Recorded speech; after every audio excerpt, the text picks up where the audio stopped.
Day 18 of VP Sara Duterte's impeachment trial has concluded. Mobile journalist Fatima Baduria gives us the highlights and sidelights of the day.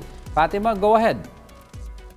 Diego, for day 18 of the impeachment trial, we heard the direct examination of Lemuel Ortoño, the Assistant Chief of Staff of the Office of the Vice President, who testified that indeed the Office of the Vice President requested 250 million in confidential funds from the Department of Budget and Management prior to formulating a physical financial plan or a PFP for this amount, meaning na una, yung pag-request nila ng ganitong pera bago ilatag yung kanilang plano kung para saan gagastahin itong 250 milyon. Nagsumiti rin naman ang OVP ng PFP o ng Physical Financial Plan once requested by the DBM, but we saw that this is for a good governance program daw, no?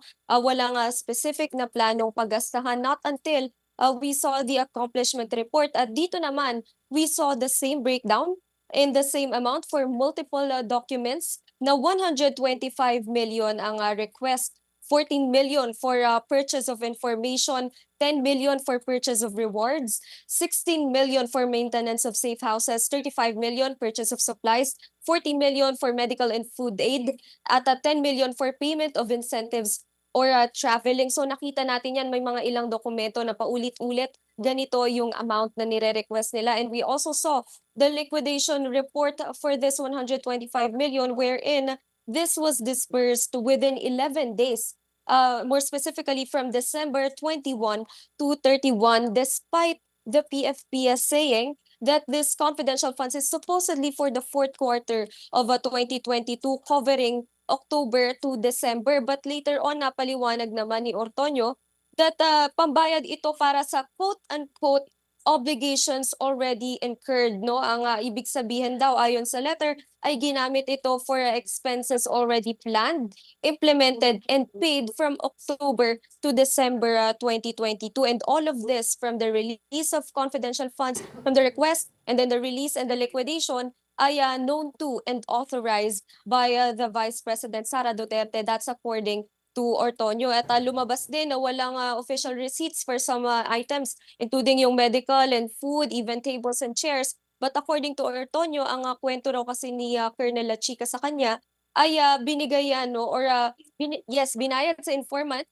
for them to buy the said items. Pero hindi naman makumpirma daw ni Ortoño kung talagang abang nagamit itong pondo for those items, and whether these items actually exist. At bukod dyan, kinumpirma ni Ortoño na naglabas siya from his own personal funds ng 150,000 pesos na hiningi allegedly ni La Chica kay Acosta. Yesterday, we heard this already. At hiningi naman ni Acosta kay Ortoño. At yun nga, pero hindi pa raw yan nababalik sa kanya ngayon. Again, we're hearing the name of Colonel La Chica, pero hanggang ngayon ay hindi pa raw nakakapag-decide ang prosecution whether they will call on Colonel La Chica to the witness stand, Diego.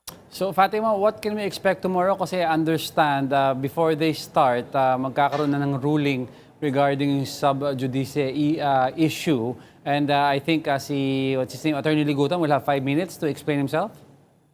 That's right, Diego. The trial will actually begin with Attorney Ligutan na explaining his side, no, kung tungkol saan talaga yung kanyang pinost last week sa kanyang Facebook post, no, na sinabi niya na it's a principle, all lawyers and all law students know by heart that misleading questions are not allowed during cross-examination. No, wala naman siyang nabanggit na mga pangalan, pero yung timing kasi na this was after the heated exchange between Attorney Lorna Capunan and Attorney Christine Ferrer. So last week nagkaroon ng manifestation si leading counsel for the respondent Sheila Sison patungkol dyan, no? So ngayon naman tomorrow maririnig natin yung sagot ni Ligutan patungkol dyan before the presiding officer makes its decision regarding that sub-judice rule.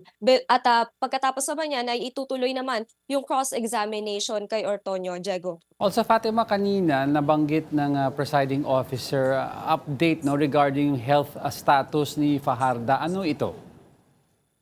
Yes, actually, naatasan kasi si Dr. Sison from the Medical Bureau of the Senate to verify kung kumusta nga ba talaga, ano nga ba talaga ang totoong kalagayan ni Edward Fajardo, no? Pero nakumpirma naman daw ni Dr. Sison na totoo nga at kailangan ng bed rest ni Fajardo for 2 weeks, no? Pero after naman ng 2 weeks na yan ay matatawag na, mabibigyan na ng subpoena si Fajardo. So we're expecting by September 7 ay pwede natin siyang makita during the trial, Diego. All right, thank you for that report, mobile journalist Fatima Baduria.